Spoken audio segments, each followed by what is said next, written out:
cooks, Neven Maguire, who has just won the Avonmore Cookbook of the Year. Neven, huge congratulations on your award this evening. I'm over the moon.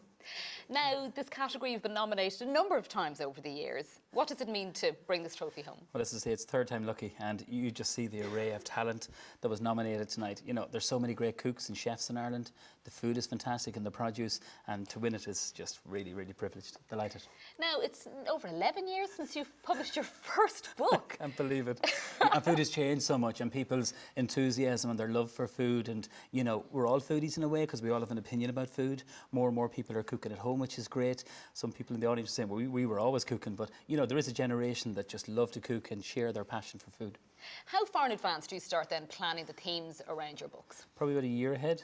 We'd work about a year ahead, and really from start to finish you can do a book in about 6 months, and that includes photography, recipe testing, and that's the fun part. You have to test every recipe, so there's food coming out our ears in Black Lion. So the friends, neighbours, aunts, uncles, they all call in because we do each recipe, it has to be tested, and I have 4 chefs helping me, so thank you to the team. So the word spreads, Neven's got a new book idea, everybody runs along. That's it. You know, and we're testing, like, there is so much food, but, you know, you want to give it away, you don't want to waste anything. You know, I'm from Cam, we don't want to waste anything. But we do enjoy it, and it's great fun, and very important that your recipes are tested, because if, you know, if a reader buys your book and they don't work, they will not buy it again. It's as simple as that.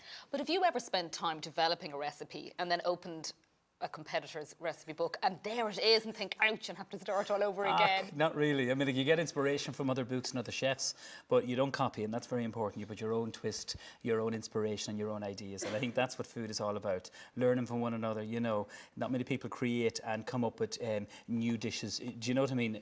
All the time. And food is evolving and changing all the time. You know, there's never been a better time to cook in Ireland because the food and, as I said, the amount of chefs and produce we have is fantastic. Now, people like my sister bring cookbooks to bed as if they're, you know, books of fiction, and they sit there ploughing through recipes.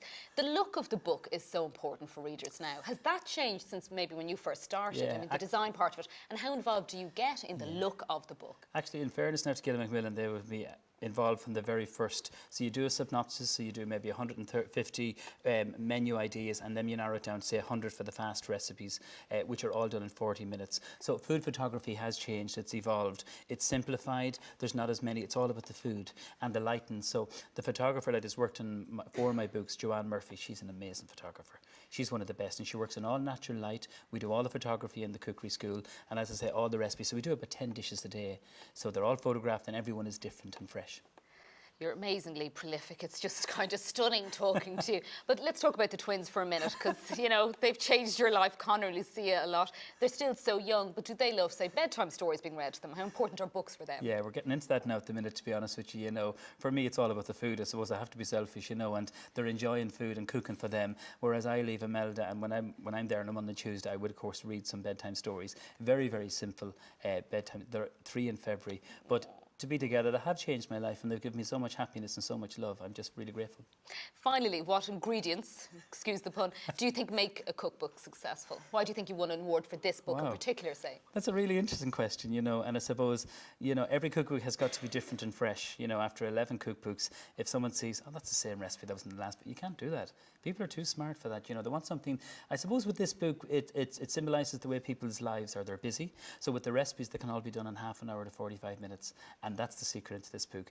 It was probably the easiest book we've ever done. I've just finished the 7 series for RT, and all the recipes were from this book. And that's incredible because, you know, we were doing 4 recipes a day and we flew through it, so we did, so it's great. So your final test was to take the recipe and set the clock? Yeah, that's it. And make sure you could do it? Yeah, exactly. And I had to work, you know. Now, obviously, beforehand, you have to have some of your stuff peeled, but from start to finish, they had to work, and that's it. Ladies and gentlemen, Neven.